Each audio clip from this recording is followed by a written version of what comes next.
Alright guys, so since the White Day event or the Phantom Thief Slapstick Museum event is going to be coming over to the NA version of the game in about a day, I believe, when this video should be going live on the channel, I thought I'd go ahead and do a little event guide for it, although it's not that complicated of an event, and I mean, it's still technically a normal event. Like, you've got an event shop, you have currency to farm and everything, but it's not like there's insane stuff to really be doing, right? Like, there's no point ladder, there's no like boxes, there's not even an event CE, right? Because technically you have like all the White Day CEs that are all returning, and so those are kind of like your event CEs or whatnot, but there's not like a shop event CE, which is really strange to me at the very least. So yeah, it's pretty relaxed. I can see why a lot of people aren't really looking forward to this event. I mean, unless you just have exactly Amakusa himself and you're getting the new outfit, it's just not a big deal, I would say, or if you really just care about Voyager coming back. So yeah, we're going to talk about that in today's video, but if you have not already, make sure you leave a like on the video and you subscribe to the channel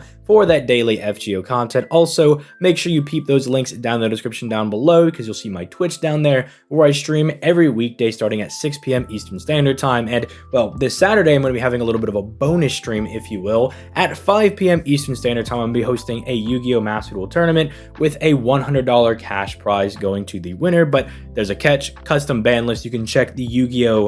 Channel that is linked down in the description down below, where I've posted the new ban list for that tournament if you're interested in joining. But without further ado, let's start talking about the event. And the thing that I really like about this event is that it's pretty easy to do, because all of your male servants plus all of these servants right here get a 50% special damage bonus, which means if you have any like male farmers, for instance, like let's say you're using someone like Lancelot, right? And you're still quick farming in the year of our Lord and Savior 2023 for whatever reason. Maybe you didn't get Castoria, but if you're using him or you're using Edmund Dantes, you're doing your quick farming, it's going to be that much easier because they're going to have a 50% special damage bonus, which means more overkill, and it just means you're going to be getting more NP refund out of a lot of those free quests. Not that there's really any particularly difficult free quests to farm except for the last one, but it's going to make your life a little bit easier, right? Like any arts farms that you want to be using, or maybe your account is a little bit more limited and you have to do like wave by wave clearing, right? Like you have to do like Arash wave 1, Emiya wave 2, and Gilgamesh wave 3, something like that, right? It's going to make that a little bit easier if you have a lower NP servant. So I do like events that do this, where it's just like all of these guys, just boom, all of them get special damage mod, because it makes it easier for people that are not just wailing out on the game to kind of get through all of these. Now, obviously, your other servants over here, like Astolfo or like Canis or Kama, right? They all get their little bit of a bonus because they have like lore where it's like, well, they could be a dude or they could be a chick. They could go like either, well, not Astolfo. I think Astolfo just because, you know, femboy, right? They're just throwing him on there. They're like, we just throw him on both because who cares at this point?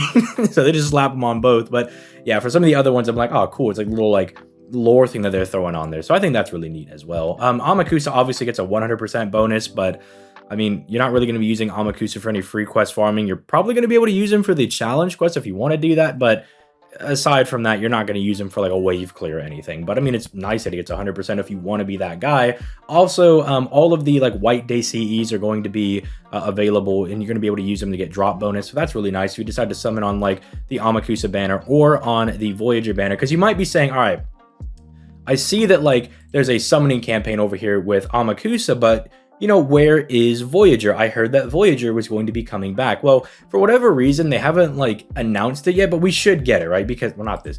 This banner came out alongside Amakusa, right? Like you could see on the JP version, the Amakusa banner was here, and then later on, they dropped this like a week after the event. So I would just expect it in like a week. If you're one of those people that really wants to go for Voyager, just give it a couple of days. Like give it a week, and then he'll arrive and you'll have this second banner over here, and you can try to get him over here. So if you're wondering, where is it? Why has it not been announced yet? Because it's something that comes after the event actually starts. It's kind of like an add-on to the event.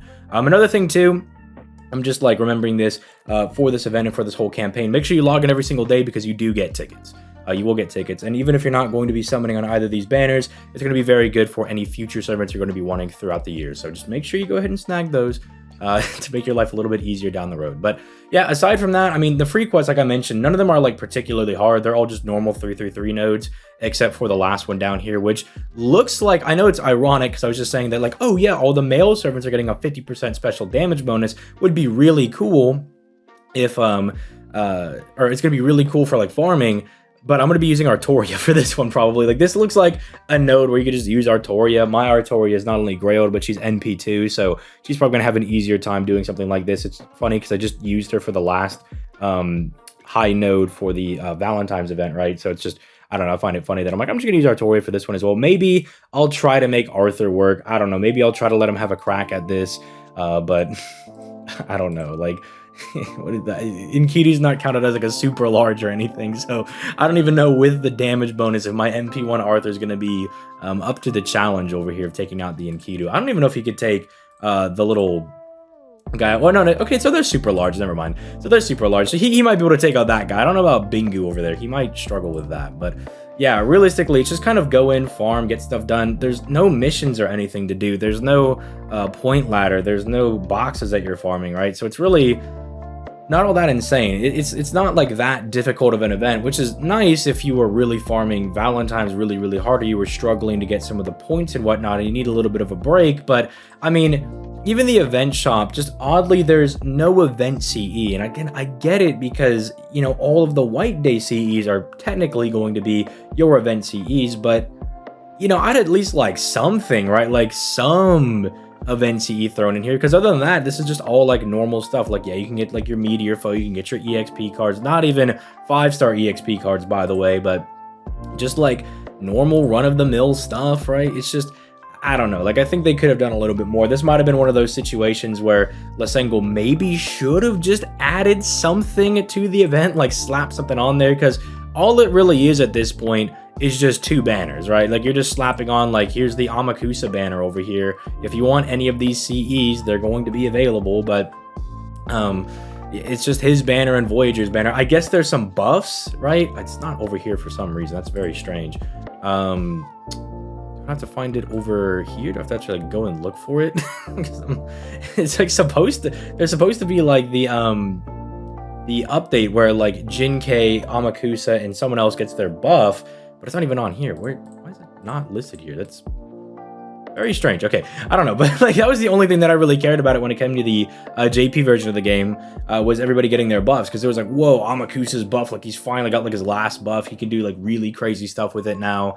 Jinkei became, I guess, usable is how I would say it, because right now Jinkei's not super great, but now she gets a buff and she becomes a bit better. You can get some mileage out of her, but I don't know, it's just not one of those really exciting events, and it's kind of leading to this kind of like lull, or maybe this like disinterest in like the NA version of FGO right now that, you know, I completely understand, right? This is not like an event where you're getting anything super insane, and unless you're really excited for, what is it called, Akihabara, like that event, the tower event, unless you're excited because you like those events, which I do, but I know a lot of people don't, and then it's just going to be like a whiff of a month for a lot of people, right?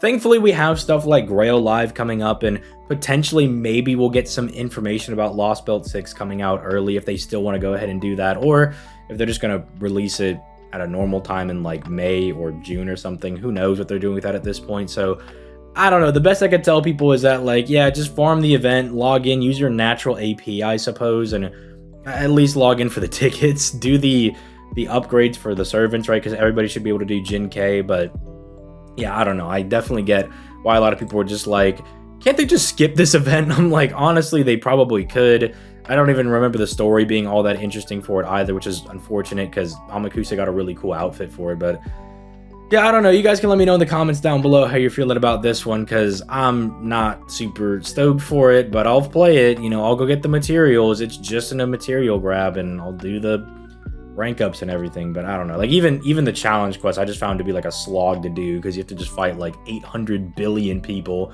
I didn't really find it like that difficult. Like, yeah, they do a lot of like annoying stuff, but when there's just like 800 gajillion people, it just gets really annoying to me. It's just like, there's just so many dudes you gotta chew through. I don't know. Let me know your thoughts in the comments down below, and I'll catch you guys in the next video. Peace.